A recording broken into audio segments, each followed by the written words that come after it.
अब अगर तुम लोग नए हो तो सब्सक्राइब करो, वो जो लाल वाला बटन है उसके साथ स्कैम करो या फिर महफिल जमाओ, मुझे नहीं पता, बस क्लिक हो जाना चाहिए। जय हिंद दोस्तों, मैं हूं आशीष और हम कर रहे थे chapter number 1 goods and services tax class 10th RS Agarwal ICSE board and this is video lecture number 2। Last video मैंने आप लोगों को बेसिक कंसेप्ट जो आपको नॉलेज होना चाहिए जीएसटी के बारे में वो मैंने आपको दे दिया है। लिंक जो उस वीडियो का डिस्क्रिप्शन में आपको मिल जाएगा। बहुत अच्छे तरीके से पहले उस वीडियो को देखें, कॉन्सेप्ट समझें, उसके बाद क्वेश्चंस करने के लिए आ जाएं। तो चलिए हम सॉल्व एग्जांपल स्टार्ट कर रहे हैं। Let's start with example number 1। देखिए आता है consumer buys a washing machine from a dealer at a discount of 20% on the mark price of 25,000। वहां पे आपको 2500 बाय मिस्टेक लिखा हुआ है, मिसप्रिंट हुआ है 25,000 एक्चुअल में वो, ठीक है। 2500 को कोई वॉशिंग मशीन नहीं आ रहा आपके पास, 25,000 का, राइट। चलिए तो अब आपके पास देखिए 25,000 में जो मार्क प्राइस है उसमें क्या मिल रहा है, 20% का डिस्काउंट मिल रहा है कंज्यूमर को। तो लेट से हमें क्या करना पड़ेगा, 20% का डिस्काउंट मिल रहा है, इसका मतलब ये है कि 25,000 का 20% निकालना और इसे में से सब्ट्रैक्ट कर देना। बात समझ में आ गई। तो चलिए यहाँ पे पहले लिख लेते हैं कि डिस्काउंट कितने का मिल रहा है। तो ये हमें डिस्काउंट मिल रहा है 20% का और 20/100 कर देता हूँ, ठीक है। अच्छा किसका मिल रहा है, तो 25,000 का। ये तो आपको आता है और 2 0 से 2 0 कैंसिल करते कितना आ जाएगा, 5,000 आ जाएगा। चलिए आपको 5,000 का डिस्काउंट मिल रहा है, इसका मतलब ये है कि कंज्यूमर को जो पे करना पड़ेगा वो कितना पे करना पड़ेगा, ओनली 20,000, क्योंकि 5,000 हम लेस कर देंगे। तो यहाँ पे लिख देते हैं हम 20 प्राइस ऑफ, मार्क प्राइस नहीं, प्राइस ऑफ वॉशिंग मशीन। अब ये नॉर्मल प्राइस जो कंज्यूमर को पड़ेगा है ना, जो कंज्यूमर को पे करना पड़ेगा प्राइस वो कितना रहेगा, 25,000 में से 5,000 का डिस्काउंट कर दीजिए, 20,000 जो है वो उनको पे करना पड़ेगा कंज्यूमर को। क्या इतनी बात समझ में आई। इस चीज़ को हम ऐसे भी निकाल सकते थे, 25,000 में से आप सब्ट्रैक्ट कर दीजिए क्या, 80/100, तो यहाँ से भी आप सॉल्व कर सकते थे। अच्छा ये जो चीज़ निकल कर आता वो कुछ और नहीं बल्कि नॉर्मल वही चीज़ रहती। बात समझ में आ रही है। कैंसिल वैंसिल करके 5,000 रुपये आ जाता, ठीक है। वो क्या करा है, 100 में से 20% लेस कर दिया है ना, और डिवाइडेड में 100% निकाल दिया, मतलब 80। अच्छा मल्टीप्लाई रखना है बीच में, सॉरी, 25,000 मल्टीप्लाई 80/100 आप ऐसे करके भी निकाल सकते थे। आपके पास ये 20,000 ही आएगा। देखिए 2 0 से 2 0 कैंसिल आ जाएगा, 25 8 200, ठीक है, और 1 2 2 0 और आ जाएगा। देखिए 20,000 आ जाएगा। बात समझ में आ गई, ठीक है। तो ये हमने क्या निकाला, 80% निकाला है बेसिकली। देखिए 20% का डिस्काउंट है तो जो पे करना पड़ेगा अमाउंट वो कितना पे करना पड़ेगा, 80% पे करना पड़ेगा, इसीलिए 80% निकाल दिया 25,000 का, तो 20,000 आएगा। या फिर ऐसे कर लीजिए कि आप 20% डिस्काउंट निकाल लीजिए और 25,000 में से लेस कर दीजिए, तब भी 20% आ जाए, 20,000 आ जाएगा आपके पास। नॉर्मल सी कहानी है। बात समझ में आ गई इतनी बात। तो चलिए जो कंज्यूमर है उसको 20,000 पे करना पड़ेगा, इतनी बात अपने को समझ में आ चुकी है। अब कहता है अगर जीएसटी रेट 18% है तो बताइए कि कितना टैक्स कंज्यूमर को पे करना पड़ेगा और कितना टोटल अमाउंट कंज्यूमर को पे करना पड़ेगा। आप मुझे एक बात बताइए, देखिए जो मार्क्ड प्राइस रहता है उस पर कभी भी जीएसटी नहीं लगाया जाता। हो सकता है आपको डिस्काउंट मिले, तो डिस्काउंट करने के बाद जो अमाउंट आपके पास आएगा, लेट से आप आईफोन लेने गए और लेट से 1,30,000 का आपके पास क्या है, वो आईफोन है। अब इसमें से लेट से अगर आपको उसने 10% का डिस्काउंट दिया हुआ है एग्जाम्पल के तौर पे, तो आपको कितने का डिस्काउंट मिल गया, 13,000 का। 13,000 का डिस्काउंट मिल गया। इसका मतलब ये है कि आप जो जीएसटी पे करने वाले हो वो 1,30,000 पे नहीं पे करने वाले हो, आप 30,000 को लेस करके 1,17,000 पे जो आप जीएसटी पे करने वाले हो। क्या इतनी बात समझ में आ गई। डन है। तो सिंपल सा ये कॉन्सेप्ट है। तो यहाँ पे आपके पास क्या है, मार्केट प्राइस आपके पास 25,000 था, हम जो जीएसटी पे करेंगे 20,000 पे, 25,000 पे नहीं, क्योंकि अपने को 20% का डिस्काउंट मिल गया। चलिए अब क्या करते हैं, रेट जीएसटी निकालना, तो फर्स्ट पर निकाल दीजिए। कितने का जीएसटी रेट है, 18%। तो 18% ऑफ किसका, ऑफ कोर्स 20,000 का। तो ये निकाल दीजिए, आपको पता चल जाएगा, ये आ जाएगा 18/100 और मल्टीप्लाइड बाय कितना आ जाएगा, 20,000। 2 0 से 2 0 कैंसिल, 18 दूना 36, 3,600 आ जाएगा। लीजिए भाई, तो 3,600 जो उनको जीएसटी पे करना पड़ेगा, बेसिकली टैक्स पे करना पड़ेगा कंज्यूमर को, राइट। और यहाँ पे सीजीएसटी एसजीएसटी के बारे में कुछ भी नहीं कहा गया है, इसीलिए हम डायरेक्टली सिर्फ जीएसटी कैलकुलेट करने वाले हैं, ठीक है। आगे आने वाले टाइम में, आगे आने वाले बेसिकली क्वेश्चन में आपको पता चल ही जाएगा। Next is the total amount that the consumer has to pay for the washing machine. Of course अब कंज्यूमर को कितना टोटल अमाउंट पे करना पड़ेगा, 20,000 for the machine, right, and also 3,600 for tax, of tax basically. तो total amount हो जाएगा 20,000 and 3,600। This much amount will be 23,600। क्या इतनी बात समझ में आ गई? तो ये टोटल अमाउंट जो आपके पास सेकंड पार्ट का आंसर है बेसिकली, है ना, जो कंज्यूमर को पे करना पड़ेगा एक मशीन को खरीदने के लिए। क्या इतनी बात समझ में आ गई? डन है, फील आया, समझ में आया? चलिए नोट डाउन कीजिए। अब करते हैं एग्जांपल नंबर सेकंड। ओके, तो देखिए एग्जांपल नंबर सेकंड में क्या कहा जा रहा है। कहता है dealer D purchased A television from A manufacturer for 20,000। तो आपके पास यहाँ पे देखिए इस तरीके से बना दीजिए फटाफट। एक तो आपके पास मैन्युफैक्चरर है, फिर मैन्युफैक्चरर से किसने लिया? डीलर ने, ठीक है। और डीलर का नाम क्या है आपके पास? डीलर का नाम आपके पास डी दे रखा है, ठीक है, सिंपली। आगे कहता है and sold it to a retailer. कितने का खरीदा है इसने खरीदा 20,000 का, ठीक है। और इसने रिटेलर को सेल कर दिया है आपके पास, इधर रिटेलर लिख देते हैं, और रिटेलर का नाम आर से दे रखा है। और कितने पे? 15% प्रॉफिट पे, 15% प्रॉफिट पे इन्होंने रिटेलर को सेल कर दिया। अब आगे कहता है जीएसटी रेट आपके पास नॉर्मल है, वही 18%। अब देखिए क्या क्या कैलकुलेट करना है। एक तो निकालना आपके पास the amount of input GST and the input CGST and SGST for the dealer D. मतलब इस डीलर को कितना सीजीएसटी पे करना पड़ेगा और कितना एसजीएसटी पे करना पड़ेगा, और वो भी इनपुट वाला, आउटपुट वाला नहीं। तो समझिए इनपुट वाला मतलब डीलर जिससे खरीदा है उसको कितना पे करेगा, सिंपल सी बात ये है, सीजीएसटी और एसजीएसटी। तो देखिए आप टोटल जीएसटी निकाल लीजिए, फिर उसका हाफ हाफ कर दिए तो हाफ ले जाता है एसजीएसटी, हाफ ले जाता है सीजीएसटी, सिंपल सी बात है। या फिर जितनी परसेंटेज है उसका 18% है तो 9% इनपुट सीजीएसटी में चला जाएगा और 9% इनपुट एसजीएसटी में चला जाएगा, राइट। तो सबसे पहले ये तो पता करें कि इसने कितने का खरीदा है। तो इसने खरीदा आपके पास 20,000 का। अच्छा 20,000 पे क्या करेगा? आपका टैक्स लग जाएगा। कितना लगेगा? 18%। या फिर आप इस तरीके से कह दीजिए कि अगर आप इनपुट सीजीएसटी निकालना चाहते हैं तो 9% निकाल लीजिए। टोटल 18% निकालने की जरूरत नहीं है ना, 9% निकाल दीजिए। तो यहाँ पे लिख देंगे इनपुट, फर्स्ट पार्ट कर रहा हूँ, input CGST will be equal to 9% of 20,000 और this much amount will be 9/100 multiplied by 20,000, ठीक है। तो 2 0 कैंसिल हो गया, 9 दिन 18 हो गया और 1 0 180 रुपये, सिर्फ 180 रुपये, सिर्फ 180 रुपये। जस्ट लेट मी चेक, 20,000 नहीं, ये 2,000 ही है, तो 1,800 रुपये, 1,800 आ जाएगा। अब सही है, ठीक है। चलिए सेकेंड पार्ट नहीं, उससे पहले इनपुट एसजीएसटी भी निकालना आपके पास, एसजीएसटी। ऑफकोर्स ये भी कितना होगा? 9% ऑफ 20,000, ठीक है। और 9/100 मल्टीप्लाई बाय 1 2 3 4 20,000, तो ये भी निकल कर आ जाएगा 1,800। क्या इतनी बात समझ में आ गई? डन है, फील आया? तो नॉर्मल सा है, फर्स्ट पार्ट में यही पूछा है। अब सेकंड पार्ट में देखते हैं। कहते हैं the amount of GST that the dealer D has to deposit with the government. मेरी बात ध्यान से सुनिएगा, जब मैं आपको लास्ट वीडियो में बेसिक कंसेप्ट के वीडियो में बता रहा था इनपुट जीएसटी क्या होता है, आउटपुट जीएसटी क्या होता है, हमारी बात समझ में, इनपुट जीएसटी क्या होता है, आउटपुट जीएसटी क्या होता है, और फिर वो टैक्स कितना पेएबल है, कितना लाइबल है पे करने के लिए गवर्नमेंट को, तो वो होता था आउटपुट जीएसटी माइनस का इनपुट जीएसटी। मतलब इनपुट जीएसटी अब यहाँ पर टोटल कितना होगा? टोटल जीएसटी लेते हैं हमेशा 18%, बोले तो 3600 आ जाएगा ना, 3600। ये अमाउंट रहेगा उनका इनपुट जीएसटी। और आउटपुट जीएसटी कौन सा होता है पता है? जो अमाउंट डीलर जो वो कलेक्ट करता है, ठीक है। डीलर जो आप पे किया है वो तो आपके पास इनपुट जीएसटी हो गया। आउटपुट जीएसटी वो होगा जो वो कंज्यूमर से, रिटेलर से क्या करेगा? कलेक्ट करेगा। अच्छा ये कितना कलेक्ट करेगा? तो ये अमाउंट कलेक्ट करेगा किस में से, कितने में से, ये भी प्रॉब्लम है। 15% प्रॉफिट पे कलेक्ट करने वाला है। तो सबसे पहले देखिए, एक तरीके से अगर देखा जाए तो ये रिटेलर से कितना अमाउंट जो कलेक्ट करेगा वो देखिए। पहले तो उसने रिटेलर ने बेचा है 20,000 का 15% पे, प्रॉफिट पे, तो 20,000 का 15% पहले निकालिए, ठीक है। इसका अगर मैं 15% निकालता हूँ, 2 0 कैंसिल, 15 दूना 30, 3,000 आ जाएगा, 3,000। अब इसने 3,000 के प्रॉफिट पे बेचा, इसका मतलब इसने कितने का सेल किया है?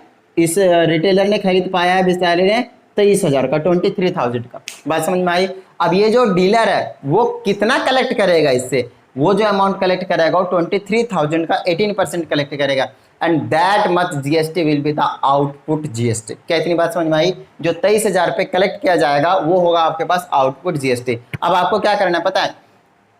23,000 पे 18% निकाल दीजिए, जो अमाउंट आएगा वो होगा आपके पास आउटपुट जीएसटी, और output GST minus input GST कीजिएगा तो आपके पास आ जाएगा नॉर्मल सा जो उसको गवर्नमेंट को पे करना है। नहीं तो इसी चीज को हम दूसरे तरीके से समझ सकते हैं, मेरी बात ध्यान से सुनिएगा। इसी चीज को हम कुछ इस तरीके से समझ सकते हैं, 20,000 का जो जीएसटी है वो डीलर ने ऑलरेडी पे कर दिया है 3600, बोलिए हाँ या नहीं? बिल्कुल सही। अच्छा, अगर कभी यहाँ पे इंट्रास्टेट है या इंटरस्टेट है अगर नहीं बताया जाए तो हमेशा इंट्रास्टेट लीजिएगा with in the same state. यहाँ पे मैं with in the same state लेकर चल रहा हूँ, ठीक है। चलिए अब देखिएगा यहाँ पे क्या है, 20,000 है और ये है। अब देखिए 20,000 का डीलर ने ऑलरेडी जीएसटी जो पे कर दिया 3,600। अब उसको जो पे करना पड़ेगा वो 23,000 का फिर से 18% वो पे नहीं करेगा क्योंकि 20,000 का ऑलरेडी पे कर चुका। अब वो जो पे करेगा अपने प्रॉफिट का, बोले तो सिर्फ और सिर्फ 3,000 का। प्रॉफिट कितना आया था इसको, 3,000 का। इसका मतलब ये है कि गवर्नमेंट को इसको कितना पे करना पड़ेगा, ओनली 18% ऑफ 3,000 जो उसने प्रॉफिट कमाया है उसी का पे करेगा, पूरे का नहीं पे करेगा। तो आ जाएगा 18/100 और मल्टीप्लाई में 3,000। क्या इतनी बात समझ में आ गई? 2 0 से 2 0 कैंसिल कर दीजिए और ये आ जाएगा 18 या 54 540। सिर्फ 540 रुपीज़ और इसको पे करना पड़ेगा। इसका मतलब ये है कि 3,000 उसने पहले पे कर दिया है, सॉरी ये तो 15% था, 20,000 का 18% 3,600 उसने ऑलरेडी पे कर दिया है और 540 रुपीज़ और पे करेगा। मतलब 4140 टोटल जीएसटी जो अमाउंट है वो पे करने वाला है कौन, डीलर। क्या इतनी बात समझ में आ गई? ठीक है, और बाकी जो बचा वो उसका प्रॉफिट है भाई। चलिए आगे चलते हैं। तीसरे पार्ट में क्या कहा जाता है, कहता था amount that the retailer has to pay for the television. बताइए भाई रिटेलर ने कितने में खरीदा, 23,000 में। बात समझ में आती है? अब 23,000 का 18% और निकाल कर उसी में ऐड कर दीजिए तो जो टोटल अमाउंट आएगा वो क्या हो जाएगा आपके पास, रिटेलर पे करने वाला है। चलिए एक बार इधर सॉल्व कर देते हैं। तो इसको मैं ऐसे भी निकाल सकता हूँ, 23,000 मल्टीप्लाइड बाय 100 कितना परसेंट है एक्स्ट्रा, 118 कर देता हूँ। 118 डिवाइडेड बाय 100, इससे क्या बेनिफिट हुआ ध्यान दीजिएगा। देखिए अगर मैं 18% निकालता फिर 20,000 में जोड़ता, यहाँ पे मैंने क्या कर दिया, 100% तो रखो साथ में 18% और एक्स्ट्रा कर दो, तो इसीलिए मैंने 118% निकाल दिया, 118/100 कर दिया। आप 2 0 से 2 0 कैंसिल कर दिया, आपके पास आ जाएगा 230 मल्टीप्लाई 118।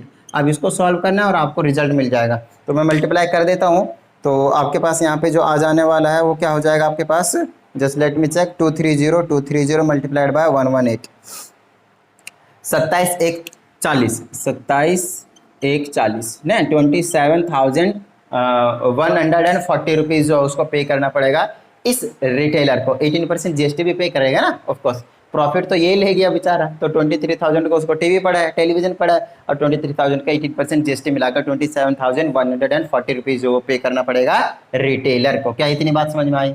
डन है, फील आया? चलिए फटाफट इसको नोट डाउन कर लीजिए। अब करते हैं हम एग्जाम्पल नंबर 3। ओके तो देखिए एग्जाम्पल नंबर 3 में क्या कहा जा रहा है, कहता है a dealer in Delhi sold a personal computer to a consumer in Delhi for ₹28,000। तो अपने को निकालना है IGST, CGST, SGST and GST rate is 18%। तो देखिए दिल्ली में ही ये सेल परचेज का काम हो रहा है। क्या ये इंटर स्टेट के हो रहा है? नहीं हो रहा है ना, ये इंट्रा स्टेट है, with in the same state है। तो विद इन द जब भी सेम स्टेट होता है उस टाइम पे आईजीएसटी का भैया कोई काम नहीं, तो आईजीएसटी को कर दीजिए 0। समझ में आगे बात? यहाँ पे जो जीएसटी रेट लगने वाला है वो एक तो सीजीएसटी रहेगा और एक एसजीएसटी रहेगा। मतलब सिंपल सी बात है, 18% जीएसटी लगेगा जिसमें से 9% सीजीएसटी के पास चला जाएगा और 9% एसजीएसटी के पास चला जाएगा। क्या इतनी बात समझ में आ गई? तो हम निकाल देते हैं सेकंड वाला पार्ट। फर्स्ट तो 0 ही होगा SGST and this much amount will B 9% of 28,000। So 9/100 will be multiplied by 28,000। समझ में आगे बात? 2 0 से 2 0 कैंसिल कर दीजिए, 9 × 72 के 2 बच गए 7, 9 दूनी 18 और 7 25, 25 20 रुपीज़। इतने जो पैसे हैं आपके पास वो टोटल जो जीएसटी के एसजीएसटी जो है वो एसजीएसटी ले जाएगा और सेम अमाउंट आपके पास कौन ले जाएगा, एसजीएसटी। बस ये तो एसजीएसटी निकाला ना मैंने, सेकंड में एसजीएसटी है, तीसरे में सिर्फ जीएसटी, सॉरी सेकंड में सीजीएसटी है, सीजीएसटी भी इतना ही लगेगा और एसजीएसटी भी इतना लगेगा, कोई टेंशन वाली बात नहीं है। ठीक है चलिए, तो ये हो गया आपके पास थर्ड एग्जाम्पल। चलिए अब चलते हैं फोर्थ एग्जाम्पल के पास। बड़ा ही छोटा सा क्वेश्चन था ये। फोर्थ को देखिए अच्छे से रीड आउट कीजिए। कहा जा रहा है डीएम कार्स प्राइवेट लिमिटेड जो है उसने 3 कारें बेची है भाई, 3 कार सोल्ड कर दिया वर्थ, एक की 5 लाख है, दूसरे की 6 लाख है और तीसरे की 10 लाख है। किसको बेचा है? तो to Bikaner automobiles private limited को। अब कहा जा रहा है वो भी राजस्थान में ही है, ये भी राजस्थान में, ये भी राजस्थान, मतलब इंटर स्टेट सेल हो गया। चलिए अब देखते हैं, they include packing charges of 10,000 पर car and provided a discount of 1% on account of Navratri festival. Calculate it GST rate is 28%। वही तीन चीज कैलकुलेट करने को बोला है, तो इसको तो सबसे पहले जीरो कीजिए, जिस तरीके से हमने इसमें जीरो किया था, खत्म बात, ठीक है। क्योंकि ये क्या आपके पास इंट्रा सेल है ना, इंटरस्टेट सेल है, तो इंटरस्टेट जब सेल होता है हमारे पास क्या रहता है, सिंपल सी बात है, आईजीएसटी नील रहता है, जीरो रहता है। चलिए अब सीजीएसटी और एसजीएसटी की बात करेंगे, बट यहाँ पे थोड़ा सा कंफ्यूजन आ जाता है, क्योंकि यहाँ पे समझिएगा। चलो पहले तो टोटल अमाउंट निकालते हैं। जो टोटल अमाउंट आपको बीकानेर को को जो पे करना है, जो बीकानेर जो पे करेगा किसको, इस वाले को, डीएम कास्ट प्राइवेट लिमिटेड को, तो टोटल अमाउंट कितना पे करेगा भाई, तो टोटल अमाउंट पे करेगा 5 और 6 11 और 10 21 21 लाख, ठीक है, 21 लाख इतना अमाउंट जो है वो पे करना है किसको, बीकानेर को, ठीक है। तो बीकानेर इसको पे करने वाला डीएम कार्स को 21 लाख। अच्छा साथ में ये बोला है कि 10,000 पर कार का जो ना पैकिंग चार्जेस भी है, लो भाई पैकिंग चार्जेस 30,000 लगा दिया उसका। उसके बाद ये बोला है कि 1% का हम डिस्काउंट दे देंगे। तो एक बात और ध्यान दीजिएगा, पैकिंग वैकिंग में आपको डिस्काउंट नहीं मिलता, जो मार्केट प्राइस रहता है ना उसमें आपको डिस्काउंट मिलता है। तो जो 1% डिस्काउंट यहाँ पे लिखा है, डिस्काउंट 1% और नवरात्रि फेस्टिवल के मौके पे मिल रहा है, तो 1% का जो डिस्काउंट मिलेगा वो इस पे मिलेगा 21 लाख पे, और 30,000 जो पैकिंग का चार्ज रहेगा वो तो रहेगा ही रहेगा। तो सबसे पहले हम क्या करते हैं, यहाँ पे डिस्काउंटेड अमाउंट ना हटा देते हैं, कितना 1%। तो अगर मैं यहाँ पे 1% हटाता हूँ तो 21,000 में से, ध्यान दीजिएगा 21,000 का और 21 लाख, तो कितने 3 2 5 हो जाएगा ना, 21 लाख में से सब्ट्रैक्ट कर दीजिए 1% ऑफ 21 लाख, 21 लाख का ही क्या हो जाएगा आपके पास 1% सब्ट्रैक्ट हो जाएगा। तो ये अमाउंट कितना बचेगा वो देख लीजिए, 21 1 2 3 4 5 बीच में माइनस 1% मतलब 1/100 और मल्टीप्लाइड बाय 21 लाख, तो 2 0 कैंसिल, 21,000 बचेगा। 21 लाख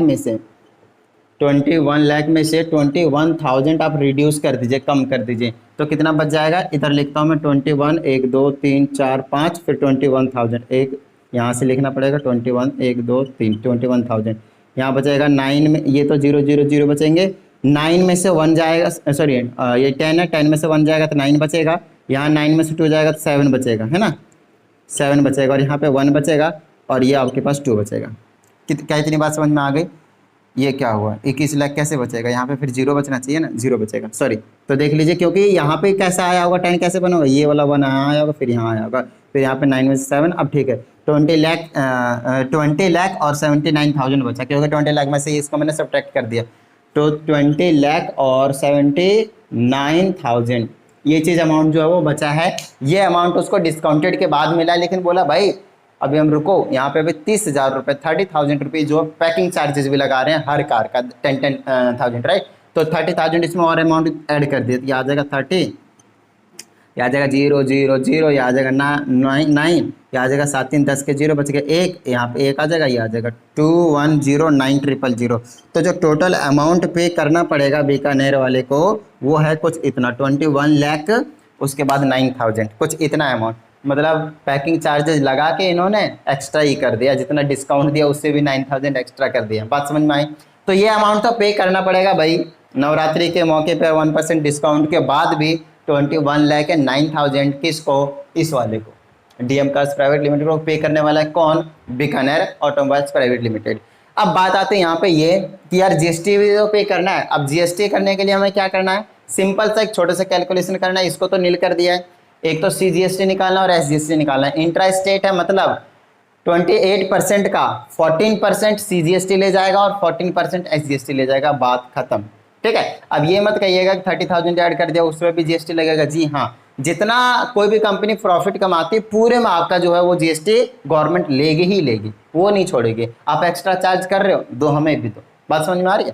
तो एक्स्ट्रा चार्ज किया पैकिंग का, तो उसमें भी आपके पास जीएसटी बनेगा। तो ये आ गया आपके पास 20 लाख और 9,000। इसी का क्या करेंगे हम, इसको नोट डाउन कर लीजिएगा एक बार, 14,000 निकाल देंगे तो वो हो जाएगा आपके पास सीजीएसटी, और सेम अमाउंट हो जाएगा आपके पास एसजीएसटी। क्या इतनी बात समझ में आ गई, डन है। तो निकाल देते हैं, चलिए 14% ऑफ 21 लाख एंड 9,000, तो ये आ जाएगा 14 divided by 100 multiplied by 21 lakh 9,000, ठीक है 9,000, 2 0 को उड़ा दीजिए, मेरे पास बच गया 14 मल्टीप्लाई 21090, इसको मल्टीप्लाई कीजिए और आपका काम बन जाएगा। तो मैं फटाफट कर देता हूँ मल्टीप्लाई, और हमारे पास है 14 multiplied by 21090 and this much amount will B 2 lakh, कहाँ गया, 2,95,260 रुपीज़। ये अमाउंट CGST हो जाएगा आपके पास, और यही सेम अमाउंट आपके पास SGST हो जाएगा, जैसा कि मैंने आपको इस वाले में बताया। क्या इतनी बात समझ में आ गई? डन है, फिल आया। तो चलिए फटाफट इसको नोट डाउन कीजिए। अब हम करते हैं एग्जाम्पल नंबर 5। ओके तो देखिए अब एग्जाम्पल नंबर 5 हमारे पास कहता है एक retailer purchases an air conditioner for 35,000 from a company. तो किसी कंपनी से किसी भी रिटेलर ने 35,000 का जो AC है वो खरीद लिया है। अब कहता है he sold it to a consumer at a profit of 5,000, calculate the tax liability of the retailer if the GST rate is 28%। ध्यान दीजिएगा, AC खरीद लिया 35,000 का, और उसने जो सोल्ड किया वो 5,000 का प्रॉफिट मतलब 40,000 का सेल किया। सिंपल सी बात ये है। अब कहता है GST रेट 28% है, तो बताइए को कितना टैक्स लाइबेबल है, मतलब टैक्स लाइबिलिटी कितनी है उसकी, मतलब कितना उसको अभी पे करना है। मतलब सिंपल सी बात ये है कि 35,000 का तो टैक्स उसने पहले ही पे कर दिया होगा। जी हाँ, खरीदते टाइम पे कर दिया होगा। अब जो पेबल है वो अपने प्रॉफिट पे पे करेगा, मतलब 5,000 पे पे करेगा। या फिर इसको आप ऐसे भी निकाल सकते हो, 35,000 का 28% निकाल दीजिए, वो इनपुट GST होगा। और कितने में सेल किया? 40,000 का, तो 40,000 का 28% निकाल दिया, आउटपुट GST होगा। Output minus input, same amount निकलेगा, किसके इक्वल आएगा? 5,000 के 28% के इक्वल आएगा। समझ में आई बात? इसका मतलब ये है कि टैक्स लाइबिलिटी जो होती है वो लास्ट में गवर्नमेंट को कितना पे करने वाला है, मतलब कि अपने प्रॉफिट में से। बात खत्म। पहले पे कर रखा होगा तो वो पे करेगा 28% ऑफ 5,000, बात खत्म। ठीक है, तो ये कर देंगे 28 डिवाइडेड बाय 100 और मल्टीप्लाई में आ जाएगा 5,000। 2 0 कैंसिल कर दीजिए, आ जाएगा 8 पे 40 के 0 बच गए 4, 5 दिन 10 4 14, तो 1400 है ना। Just let me check the answer. कौन सा था? क्वेश्चन नंबर 5, 1400 जो आपके पास टैक्स है लाइबिलिटी इसके ऊपर होगी। बिल्कुल सही है। चलिए अब चलते हैं क्वेश्चन नंबर 6 के पास। बड़ा ही छोटा सा क्वेश्चन था ये। तो क्वेश्चन नंबर 6 में कहता है jewellery manufacturer in Surat, Gujarat की बात है, sold a bracelet to a dealer in Rajkot, also it is situated in Gujarat for 80,000। तो चलिए एक ज्वेलरी मैन्युफैक्चरर है गुजरात में, और गुजरात में ही किसी और डीलर के पास बेच दिया, राजकोट में बेसिकली गुजरात में ही बेचा है। तो ये इंटर स्टेट की कहानी है। तो 80,000 का सेल किया है, कहाँ पे? राजकोट में। अब देखते हैं आगे क्या कहता है। कहता है this bracelet was then sold to your dealer in Cuttack. Cuttack मतलब तो उड़ीसा में सिचुएटेड, मतलब ये इंटर स्टेट की बात कर दिया। राजकोट वाले ने कहाँ बेच दिया? उड़ीसा में। अब कहा जा रहा है फॉर 95,000, उसने 80,000 का खरीदा था और 90,000 का बेच दिया, मतलब 15,000 का प्रॉफिट है ना। अब आगे देखते हैं, कहता है if the GST rate on gold is 3%, तो GST रेट जो गोल्ड के ऊपर है वो सिर्फ 3% है। कैलकुलेट करना अपना था नेट GST पेबल, फिर से वही है टैक्स लाइबिलिटी वाला। GST कितना पे करेगा? कौन? एट राजकोट। तो राजकोट वाले ने कितने में खरीदा था भाई? 80,000 में। ठीक है, और उसने बेचा कितने में है? 95,000 का। तो अपने प्रॉफिट में से टैक्स पेएबल होता है, अपने नेट जो पेएबल होता है अपने प्रॉफिट में से। तो कितना प्रॉफिट का कमाया? 15,000 का, राइट। 80,000 और 80,000 का खरीद के 95,000 का बेच दिया। यहाँ पे बता दोगे प्रॉफिट इज 15,000, और 15,000 का कितना GST रेट है? 3%। तो 3/100, 2 0 कैंसिल, 15 45, लीजिए भाई, सिर्फ 1.10 बचा है, तो 450 रुपये, 450 रुपीज़ जो है वो टैक्स पेएबल है राजकोट वाला बंदा जो भी है जिसने खरीदा है। समझ में आ गई बात। दूसरा है इनपुट टैक्स क्रेडिट। देखिए इनपुट टैक्स क्रेडिट का कुछ और मतलब नहीं है, इसका मतलब है आपके पास इनपुट GST, खत्म बात। जो आप इनपुट GST निकालते हो, मतलब जब डीलर पे करता है पैसे। बात समझ में आ गई। अब डीलर कितना पे कर रहा है, किसके बारे में कह रहा है? कोटक वाला। कोटक वाला कौन है? उड़ीसा वाला। उड़ीसा वाले को कितने में मिला था? 95,000 का। तो 95,000 का 3% उसको पे करना पड़ेगा। तो ये तो हो गया था फर्स्ट पार्ट। अब चलिए सेकंड पार्ट में आपके पास है 95,000 का 3%। क्या इतनी बात समझ में आ गई? चलिए 2 0 कैंसिल कर दिए, इनको मल्टीप्लाई कर दिए, आ जाएगा 0, या आ जाएगा 5 3 15, बच गया 1, 9 27 और 1 28, 22,850 रुपीज़ जो है वो ये जो इनपुट टैक्स क्रेडिट होगा किसके लिए? कोटक के डीलर के लिए, उड़ीसा वाले डीलर के लिए। क्या इतनी बात समझ में आ गई? डन है। चलिए फटाफट इसको नोट डाउन कीजिए, आगे के भी क्वेश्चंस कर लेते हैं। ओके तो देखिए अब एग्जांपल नंबर 7 में क्या कहता है। कहता है ना GST चेन, अब यहाँ पे चेन बनने वाला है, एक दूसरे को सेल करने वाले हैं। क्या ये dealer x purchase an article for 8,000 rupees, ठीक है। एक डीलर एक्स ने खरीदा है 8000 का, फिर उसने सप्लाई कर दिया वाई को और उसने eight a profit of 1000 rupees, मतलब उसने जो सेल किया वो 9000 का सेल किया। सिंपल सी बात ये है, ठीक है। चलिए अब वाई ने सेल कर दिया है कंज्यूमर को, किसको, जेड को, ये कंज्यूमर है, जेड कोई कंज्यूमर है, उसको 2000 के प्रॉफिट में, मतलब जो वाई ने सेल किया आपके ऊपर 11000 का सेल किया, राइट। अब कहता है if the rate of GST 12%, find ITC for the dealer x. ITC means input tax credit, input tax credit means input GST, खत्म बात समझ में आ गई, ठीक है। तो इनपुट टैक्स क्रेडिट वही बात है, सीजीएसटी एसजीएसटी दोनों आप निकाल कर दिखा सकते हो, और ना 12% निकाल दिया, that will be the ITC. बात समझ में आ गई। अच्छा, ये जो सारी चीजें हो रही है ध्यान रखिएगा, इन द सेम स्टेट हो रहे हैं, मतलब ये इंट्रा स्टेट सेल्स है, इंट्रा स्टेट ट्रेड है। बात समझ में आ गई, डन है। चलिए तो अब हम आगे की बात करते हैं। चलिए पहले तो पहला ही निकाल लेते हैं। अब इसमें बोला ITC for the dealer x, मेरी बात ध्यान से सुनिएगा, डीलर एक्स का आईटीसी निकालना है, इनपुट क्रेडिट, मतलब डीलर एक्स ने कितने में खरीदा है 8000, तो 8000 का 12%, सिंपल सी बात ये है। तो फर्स्ट पार्ट का यही हो जाएगा आपके पास 12% of 8000, 8 means 12/100 multiplied by 8000, 0 0 cancel कर दीजिए, 12 8 96, 960 रुपीज जो पे करना पड़ेगा किसको, डीलर जो एक्स है उसको। अब बात आती है इसमें से 50% जो आपके पास सीजीएसटी हो रहा होगा और 50% एसजीएसटी, मतलब आप सिंपल से कह सकते हो इसका मैं 2 से डिवाइड कर दूंगा और जो भी आएगा वो आ जाएगा आपके पास सीजीएसटी और एसजीएसटी, क्योंकि with in the same state है तो इसका मतलब सेम है, सीजीएसटी भी जाने वाला और एसजीएसटी भी जाने वाला। समझ में आ गई बात। चलिए सेकेंड में बोला आपके पास, कहाँ गया second part, input tax payable by the dealer Y. आपके पास सेम चीज निकालना है किसके लिए, डीलर वाई के लिए। तो डीलर वाई ने कितने में सेल किया था वो देख लीजिए, कितने में परचेज किया था वो देख लीजिए। तो देखिए डीलर एक्स ने क्या करा, 1000 के प्रॉफिट में बेचा, मतलब 9000 का सेल किया वाई को, मतलब वाई ने 9000 का खरीदा है, तो उसका आपके पास निकाल दिया 12% ऑफ 9000। समझ में आ गया, 12/100 मल्टीप्लाई में 9000, 0 से 0 9000, 0 से 0 कैंसिल कर दीजिए, 1 0 बचेगा यहाँ पे, 12 में 108। बात समझ में आ रही है, 12 में 108 और ये आ जाएगा 0, 1080 रुपये।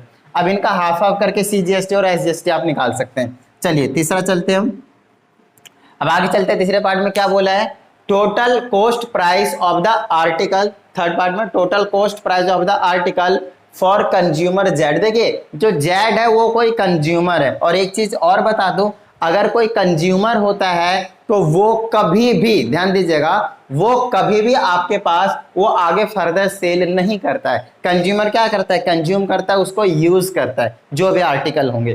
तो यहाँ पे बात करें टोटल कॉस्ट प्राइस की, जो कंज्यूमर को दिया जाता है वो जीएसटी लगाकर इंक्लूड किया जाता है, उससे हम अलग जीएसटी मतलब नहीं लेते हैं, कह सकते हैं लेते हैं, इनडायरेक्टली ले लेते हैं, उसमें हम ऐड करके देते थे। फॉर एग्जांपल हम लेने गए कुछ भी सामान मार्केट से लेने गए, तो लेट्स से कुछ पैकेट वाली चीजें हैं जिसमें फूड आइटम्स है, तो 5% जिसमें ऑलरेडी ऐसा लिखा रहता है ब्रैकेट में, इंक्लूसिव ऑफ ऑल टैक्सेस। इसका मतलब जो जीएसटी रेट है वो ऑलरेडी वहाँ पे इंक्लूडेड है। हम क्या है, कंज्यूमर, हम उसको सेल नहीं करेंगे, हम उसको यूज करेंगे। अब यूज करेंगे तो हमें ऑलरेडी उसमें लिखा हुआ है, जीएसटी लिखा हुआ है उसमें, ठीक है। जीएसटी सब कुछ ऐड करके और फिर आपको एक एमआरपी बताई जाती है।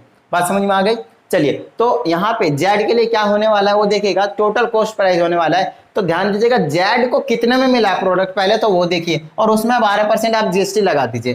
तो Z eight a profit of 20 था, तो वाई ने जेड को सेल किया था 2000 के प्रॉफिट पे। इसका मतलब ये है कि वाई ने तो खुद तो 9000 का खरीदा था और 2000 का प्रॉफिट में 11000 का जेड को मिला है। बात समझ में आए, तो हम निकाल देंगे 12%। देखिए 11000 तो उसको पे करना ही पड़ेगा, नो डाउट, प्लस में 12% ऑफ 11000 वो भी पे करना पड़ेगा उसको जीएसटी का, जो कि साथ में आपके पास उसी में ही रहने वाला है। बात समझ में आ गई, तो इनको ऐड कर देते हैं, ये आ जाएगा 11000 प्लस में 12% 12/100 और मल्टीप्लाइड बाय 11000, 2 0 से 2 0 कैंसिल कर दीजिए और ये आ जाएगा 11000 प्लस में ये आ जाएगा 12, 132 और 1 0, 132 और 1 0, 1320 रुपये। अब इनको ऐड कर दीजिए तो ये आ जाएगा 12,320 रुपये। इतना जो अमाउंट, टोटल अमाउंट जो है वो जेड के लिए कॉस्ट प्राइस बन जाएगा उस आर्टिकल का। समझ में आई बात। चलिए नेक्स्ट है output GST for the consumer Z. आपके बार बोला आउटपुट जीएसटी बताइए कंज्यूमर जेड के लिए। इनपुट नहीं पूछा है, इसका आउटपुट पूछा है। इनपुट तो यही हो जाएगा एक तरीके से, और जीएसटी जो होगा ना 13,000 क्या रहा, 1320 रुपये, 1320 हो जो उसको पे करना पड़ेगा। बात आती है इसका आउटपुट पूछ लिया, तो आउटपुट तब आता है जब वो जीएसटी कलेक्ट करता है, और कलेक्ट तो तब करेगा जब ये सेल करेगा। जो कंज्यूमर होता है वो सेल नहीं करता है, इसका मतलब ये जो फोर्थ पार्ट है आपके पास, उसका आंसर हो जाएगा 0, कुछ भी नहीं आएगा उसमें। बात समझ में आ गई? डन है। तो ये हो गया आपके पास एग्जाम्पल नंबर 7। अब चलते हैं एग्जाम्पल नंबर 8 के पास, नोट डाउन कर लीजिएगा इसको बेसिकली। तो देखिए क्वेश्चन नंबर आपके पास 8 में क्या है, कहता है ये dealer x purchase goods for ₹2000 okay and sold them for 2400 with in the same state. With in the state मतलब एक ही स्टेट, इंटर स्टेट की बात कर रहा है। If the GST rate is 18% की बात कर रहे हैं हम जीएसटी रेट की। तो आगे देखिए find the net CGST and SGST payable by the government, bye the dealer basically, not government, bye the dealer. तो हमें सीजीएसटी भी निकालना और एसजीएसटी निकालना है, कौन डीलर कितने का पे करेगा। तो देख लिए जो डीलर है उसने कितने का खरीदा है, 2000 का, ठीक है, और बेचा कितने का, 2400 का। तो हमेशा जो डीलर पेएबल होता है गवर्नमेंट को पैसे जो देती है वो हमेशा देती है अपने प्रॉफिट में से, क्योंकि 2000 का तो उसने ऑलरेडी पे कर दिया होगा। जीएसटी रेट कितना है इसका, 18%, तो 2000 का 18% उसने ऑलरेडी पे कर दिया है। अब और कोई टेंशन नहीं लेना, अब जो पे करना है उसको किसका पे करना है, अब जो प्रॉफिट कमाएगा, प्रॉफिट कितना कमाएगा, 400, क्योंकि 2400 का बेचा है तो 400 उसका प्रॉफिट, और उसका अब वो 18% पे करेगा। अच्छा सीजीएसटी एसजीएसटी निकालना है तो 99% कर दीजिए, है ना, 2 बार इसको 99% करके दिखा दीजिए। एक को लिख दिए सीजीएसटी, एक को लिख दीजिए एसजीएसटी। बात समझ में आई? 0 0 कैंसिल, 9 चौके 36, 36 रुपये आपके पास सीजीएसटी आ जाएगा और 36 रुपये आपके पास बोले तो 36 रुपीज एसजीएसटी आ जाएगा। क्या इतनी बात समझ में आई? डन है, फील आया, समझ में आया। मेन चीज आपका जो कॉन्सेप्ट है बहुत इस तरीके से क्लियर होना चाहिए, क्वेश्चंस तो हो जाएंगे, ठीक है। बाकी क्वेश्चंस के प्रैक्टिस करने के बाद ही आपके जो क्वेश्चंस है कॉन्सेप्ट जो अच्छे से क्लियर होंगे। तो चलिए इस वीडियो में इतना ही, प्रैक्टिस करते रहिएगा, मिलते हैं अगली वीडियो में। जय हिंद।